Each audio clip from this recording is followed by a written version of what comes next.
It was a mild afternoon in Los Angeles, the kind of day where the warmth of the sun seemed to perfectly balance the cool breeze. On Melrose Avenue, a quiet cafe stood as a sanctuary, offering a peaceful escape for anyone looking to find a moment of calm. Among the patrons was a man whose face, even behind dark sunglasses, was unmistakable: Clint Eastwood. His years in Hollywood had cemented his status as an icon, yet with age, the sharpness of his features had softened.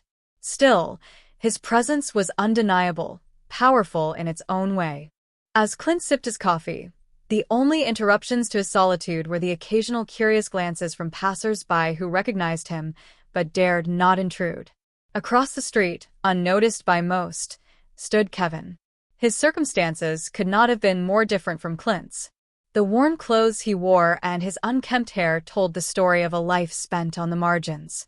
Kevin's days had boiled down to mere survival, scraping by behind a convenience store dumpster and going 2 days without food. His GD, now an unwelcome reminder of all he'd lost, was a shadow of his past. Kevin gripped a small cardboard sign in one hand, his other hand nervously fidgeting in his pocket.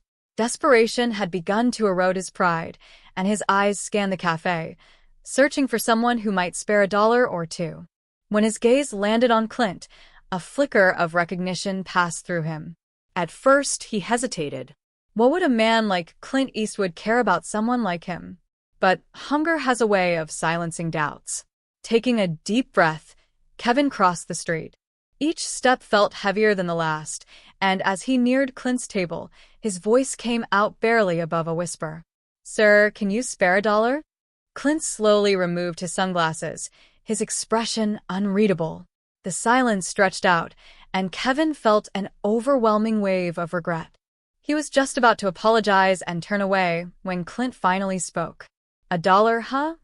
His voice was calm, the tone neutral.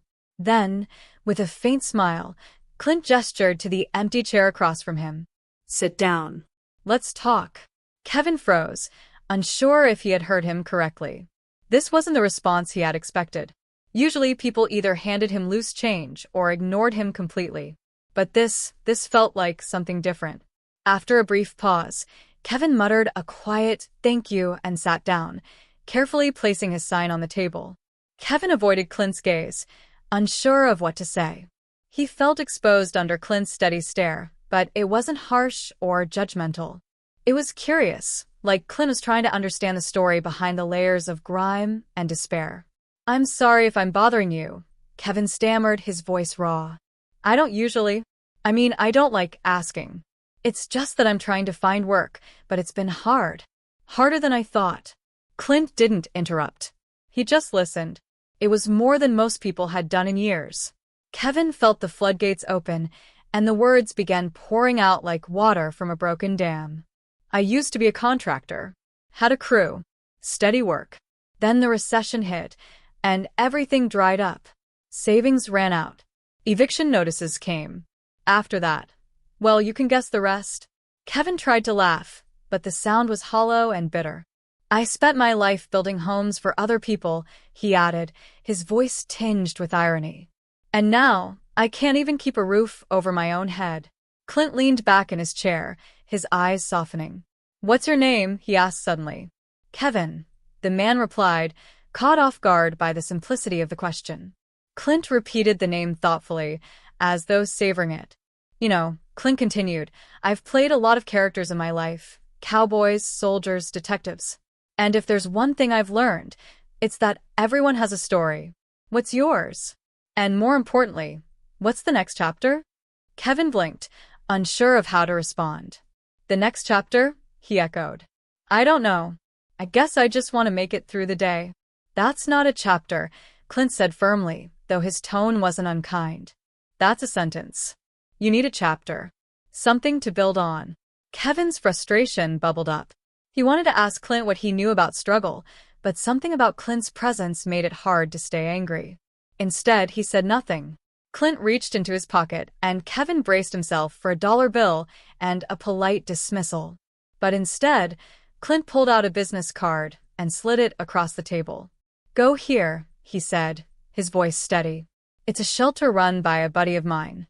They'll help you get cleaned up, find a job, maybe even a place to stay. But the first step is yours to take. Kevin stared at the card, his hands trembling.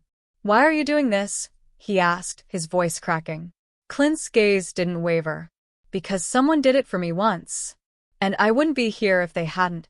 Kevin left the cafe with the card in hand, unsure if he could trust the hope it represented. That night, however, he made the decision to show up at the shelter. The first step was the hardest, but the staff treated him with kindness, helping him secure a temporary job at a warehouse. Over time, Kevin saved enough money to rent a small apartment. Months later, Kevin wrote Clint a letter. In it, he shared how that simple moment of kindness had changed his life. He didn't expect a response, but writing the letter felt like a form of closure, an acknowledgement of the man who had given him a second chance. For Clint, the letter was a reminder of the power of compassion.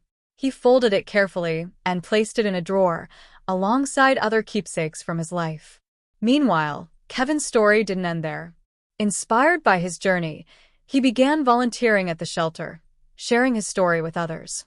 His resilience became a source of hope for many, proving that one small act of kindness could ripple outward, transforming not just one life, but entire communities. For those who walked past the cafe on Melrose Avenue, it remained an ordinary spot. But for Clint and Kevin, it would always be the place where a simple act of humanity sparked a profound transformation.